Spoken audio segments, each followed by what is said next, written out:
So the church that I grew up in is definitely homogeneous, however you say it. I'm not sure. But yeah, we're like pretty much all white, and that has a lot to do with the fact that our county is like 97% white, and it's not that big of a county to begin with. Um, but yeah, I think as far as none of that is stemmed in racism where I'm from, and a lot of the Mennonite communities and churches around me, I don't really see any racism. Maybe some small instances here and there, but largely there isn't a whole lot of it from the Mennonite community. But in my county, there are a lot of racist people.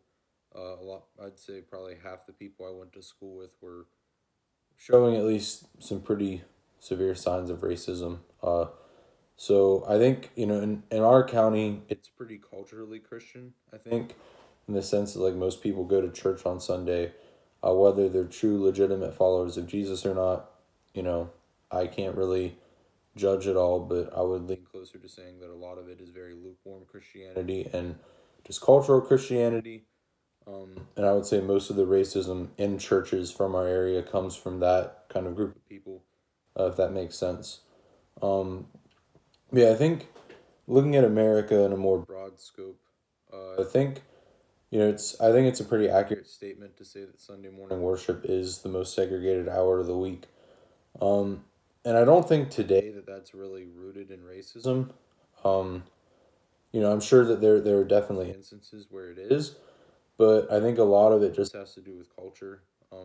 Obviously, there's a very distinct line between white culture and African American culture, mainly in our society. And I don't think that nowadays, largely, that has a lot to do with racism. But I think, if you look historically, going back to the days of slavery, the days of Jim Crow, I think a lot of that was rooted in racism and why there is such a deep divide. And, again, not to fault people today, it's not something that I think we consciously do, but something that we've just kind of grown up with and has been passed down since the days of Jim Crow and slavery, things like that. So I think like a lot of it is rooted back 100 years, 80 years, whatever it is. I think that the origination of that was kind of rooted in racism, but today in 2020, I don't think the majority of people are making a conscious decision to keep African Americans out of their churches or to keep whites out of their churches. I just think it's a cultural thing that has been passed down over the past 100 or so years. But to answer number two, where it talks about like, does this matter to the kingdom mission? I think obviously, I don't think it's good that we're as segregated as we are. Um, because I mean, if the church is to be a representation of the final kingdom, the final kingdom, obviously, from every tribe and every nation, will be a very, I guess, if you were to get the kingdom and see what it would look like on earth, it would be a very, very, very diverse group of people.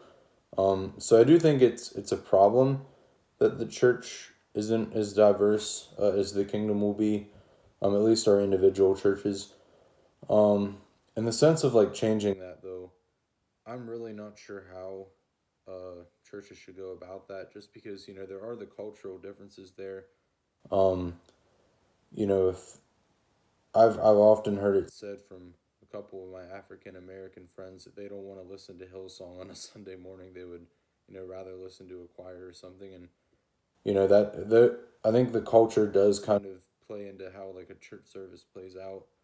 Um, and I think that's something to be aware of. We don't want to, you know, as a white person, I don't want to go into like a black church and try to like pull out all these people and just drive them into my culture. Likewise, I don't think that an African American should do that to white people either. So I think it's a really like kind of sketchy thing to work through. Um, but I do think it is a problem. I'm just really not sure at all how that problem should be addressed. I think, obviously we should live in harmony and community in some regard, but as far as like our Sunday morning services, what those should look like, ideally they would be more diverse, but I'm not sure how in our current cultural climate and just the divide that is there, how to really go about that. Um, let's see, I guess that would be my answer to number two.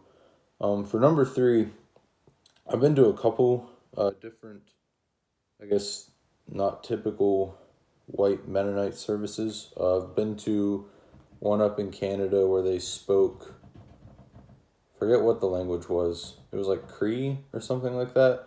Yeah, I didn't understand a word they said, so I'm not sure that's something that I could really like live in because I literally don't know what you're saying at all for 2 hours. I've been in America. I've been to a couple different churches, some more predominantly white, some more predominantly black, and they were definitely different. And I'm not really sure how much that has to do with the race or the culture behind the majority race as much as it does with like the culture of the denomination maybe. Yeah, I'm not really sure. Like some of the like black churches I went to, I'm not sure how much of that was like African American culture bleeding in, or how much of that was just like the way that I think it was Baptist, like how Baptists conduct their sermons and services. So I'm not really sure, how that all plays out. But I do think like services like that, I think I could live in, and get comfortable with and kind of adapt to. Because again, I don't think someone should determine whether they go to a church or not based on the type of worship or whatever. I think, a lot of it should be focused on the community involved and just how you can get involved with that. So, yeah, I do think we need to open up a little bit more to experiencing other cultures, embracing other cultures, and just, I think, appreciating diversity and how God has created all of us unique. And I think the difference in cultures that we can see throughout the world, throughout America, are kind of a testament to God's creativity. So, yeah.